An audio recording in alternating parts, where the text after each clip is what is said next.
Okay, so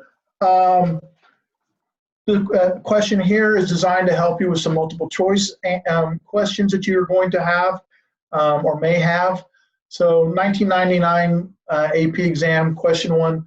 Lydia and Bob were searching the internet to find information on air travel in the United States.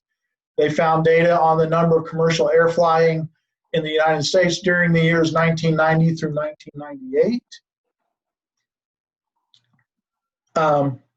The dates were recorded as years since 1990. Thus, the year 1990 was recorded as year zero. Okay, so we have year 0, 91, 92, 93. They fit a least squares regression line to the data. The graph of the residuals and part of the computer output for the regression are given below. So we have a residual graph and we have the part of the computer printout. So the first question is a line an appropriate model to use for these data? What information tells you this?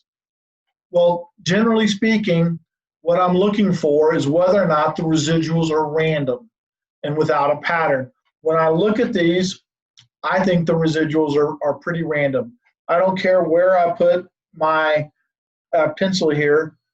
I don't know whether the next one's going to be above or below. So consequently, it's fairly random. There doesn't seem to be any pattern. This is a good thing. So a linear model appears to be appropriate because the residual plot appears to be random and without pattern. If they were asking you an FRQ, that's the way you would write it. But on a multiple choice, you're looking for something similar to that. Okay? Using the computer output above to determine the equation of the least squares regression line, identify all the variables used in the equation. So once again, this is just practice. I think you're already going to be good at that. But we have the y-intercept right there. We have our slope here, which makes this my x variable. So y hat equals our y-intercept of 2,939.93 plus 233.517x. And we define our variables. Y equals the number of commercial aircraft flying. X is the year since 1990. Alternatively, we can take care of all of this by saying flights, make sure you have the hat on it. Please don't forget the hat, because this happens to be a prediction from the sample. It's not the actual. Equals 2,939.93 plus 233.517 times x, which happens to be the number of years. As you know, the number of years is here. The x variable is always here. You're going to have to go back and to read the scenario to determine that the y was the number of flights. So what is the value of the slope of the least squares regression line? Interpret the slope in the context of the situation. All right, so we have 233.517 flights over 1 year. And once again, I will still do this every time I have a multiple choice question. So for every one increase in the number of years, there's a 233.517 increase in the number of flights. All right, so basically it's positive. So for every one increase, there is an increase. All right, basically every year we're having more flights occur.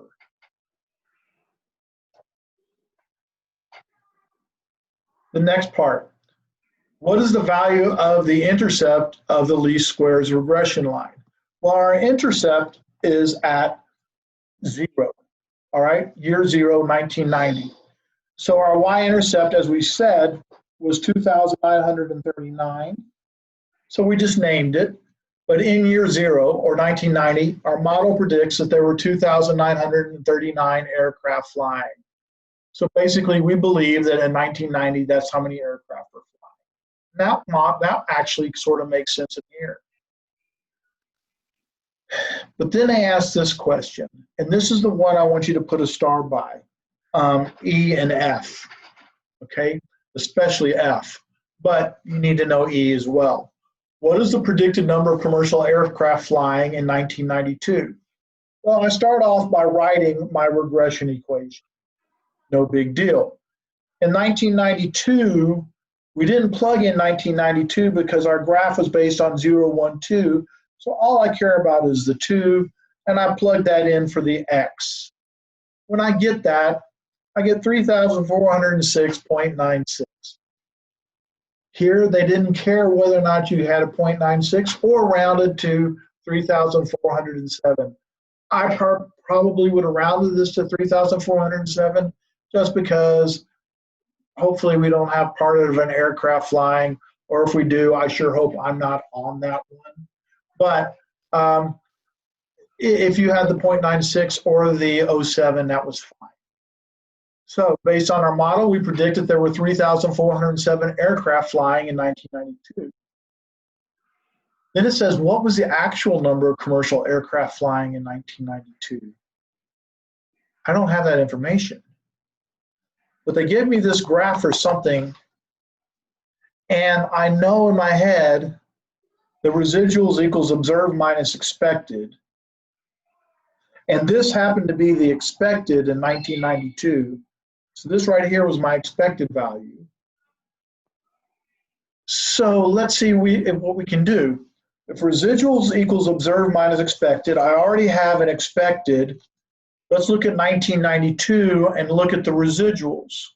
Well, if I go, this is 1992, and I go up and over, I see that I'm at about 40. So our residuals are about at 40.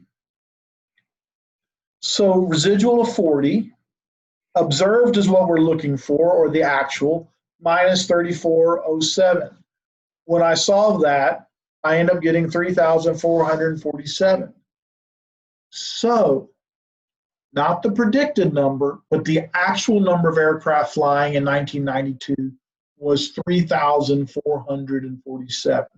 The predicted number, which came from our line of best fit, was 3,407. What it really was 3,447. I'm going to pause this for just a moment.